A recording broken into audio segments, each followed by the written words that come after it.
Okay, जो next है हमारा इसका थर्ड एप्लीकेशन जो है Newton second law of motion की, that is apparent weight in a person in a lift और एलिवेटर। पहली बात, अपरेंट वेट का मतलब क्या है? अपरेंट वेट होता है जैसे हमारे वेट में जो इंक्रीज और डिक्रीज हो रहा है, इंक्रीज और डिक्रीज होने के बाद जो हमारा वेट है उसको हम लोग क्या बोलते हैं? Apparent weight. और जो एक्चुअल में वेट है that is called true weight. जैसे सपोज करो there is a weighing machine inside the elevator.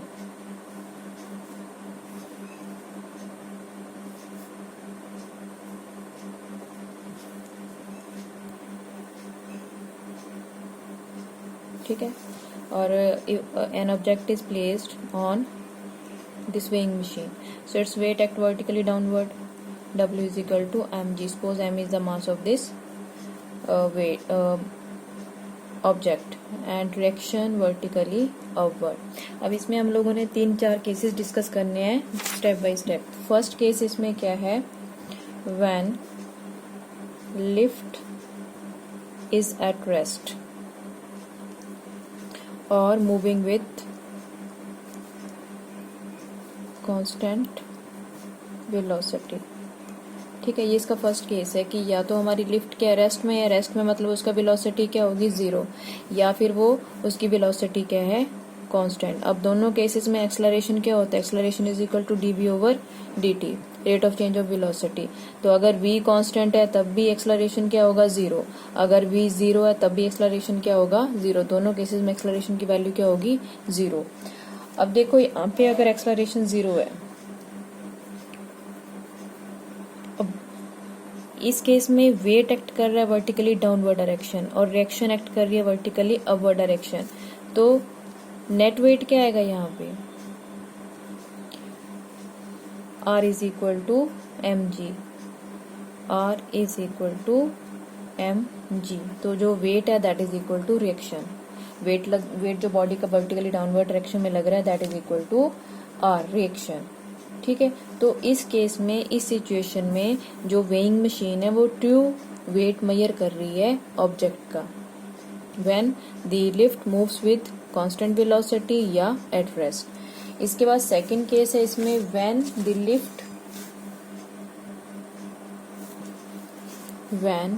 Lift moves in upward direction, accelerate upward. अगर अपवर्ड डायरेक्शन में वो एक्सलरेट कर रहा है तब क्या आएगा? देखो, अब रिएक्शन अपवर्ड डायरेक्शन में लग रही है। ठीक है, this is the object, weight इसका डाउनवर्ड डायरेक्शन में लग रहा है और एक्सलरेशन हो रही है अपवर्ड डायरेक्शन में। तो एक्सलरेशन होती है नेट वेट की वजह से, तो नेट फोर्स की वजह से, नॉट वेट, नेट फोर्स की वजह से। तो इस केस में जो नेट फोर्स लग रहा है, पहली बात ये बॉडी मूव कर रही है अपवर्ड डायरेक्शन में, तो obviously reaction is greater than weight, R is greater than weight. ठीक है, और अगर रिएक्शन ग्रेटर देन वेट है तो अगर हम लोगों ने यहाँ से नेट फोर्स की वैल्यू निकालनी है, नेट फोर्स किसके इक्वल आएगा? नेट निकालने के लिए हमेशा हम लोग लार्ज क्वांटिटी में से स्मॉल क्वांटिटी को माइनस करते हैं, so that is R minus weight, that is R minus mg। ये आ गया आपका नेट फोर्स। ओके, अब according to Newton second law of motion net force किसके इक्वल होगा? Net force is equal to ma। Put this value in this equation, तो ma is equal to r minus mg और r is equal to ma plus mg और r is equal to m common आ जाएगा a plus g। अब यहाँ देखो जो reaction लग रही है उस पर्सन पे, वो रिएक्शन की वैल्यू क्या हो रही है? इंक्रीज हो रही है, क्योंकि जी में एक और वैल्यू ऐड हो रही है, तो टोटल वैल्यू यहाँ पे क्या हो रही है? इंक्रीज हो रही है। That's why we feel heaviness when the lift moves in upward direction में। आपने ऑब्जर्व करा होगा कि लिफ्ट अगर अपवर्ड डायरेक्शन में मूव कर रही है तब हमें क्या फील होता है? कि हमारा वेट इंक्रीज हो रहा है, हैवीनेस फील होती है। That is because of this reason कि उस केस में जो रिएक्शन लग रहा है बॉडी पे वो इंक्रीज हो जाता है। ठीक है, इसके बाद हमारा थर्ड पॉइंट आएगा, तो इस केस में जो अपरेंट वेट है वो इंक्रीज हो जाता है। ठीक है, बॉडी का जो अपरेंट वेट है वो क्या हो रहा है? इंक्रीज हो रहा है। नेक्स्ट हमारा थर्ड केस है व्हेन लिफ्ट एक्सलरेट डाउनवर्ड। अगर लिफ्ट डाउनवर्ड डायरेक्शन में आ रही है, अब डायग्राम से समझो, डाउनवर्ड डायरेक्शन में बॉडी का कौन सा फोर्स लग रहा है? W is equal to mg। Upward direction में कौन सा लग रहा है, रिएक्शन। एक्सेलरेशन कौन सी डायरेक्शन में हो रही है, डाउन। बॉडी मूव कर रही है डाउन, हमारी जो लिफ्ट है वो मूव कर रही है डाउनवर्ड डायरेक्शन में। तो डाउनवर्ड डायरेक्शन में मूव कर रही है, it mean to say that weight is greater than are.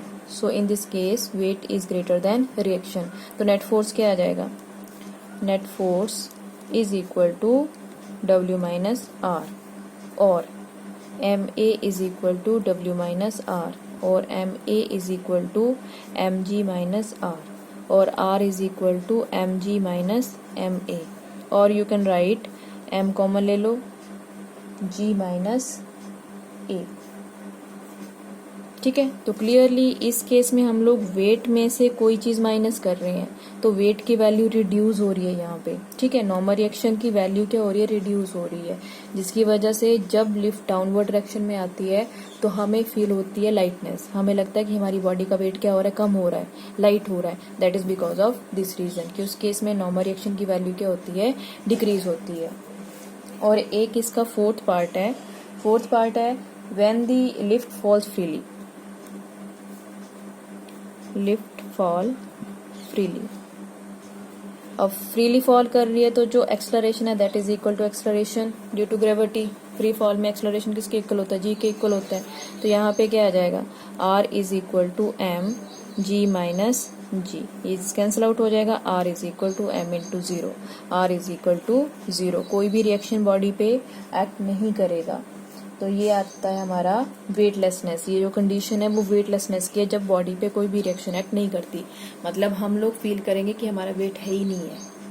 ठीक है, किस टाइम फील करेंगे, जब हमारी जो लिफ्ट है वो मूव करेगी with acceleration due to gravity. Free fall, जैसे ऊपर से वायर ब्रेक हो जाए, एकदम से नीचे आए लिफ्ट, तो उस केस में रिएक्शन 0 होगी and we feel that our weight is 0। हमारा वेट क्या हो जाएगा, 0 हो जाएगा।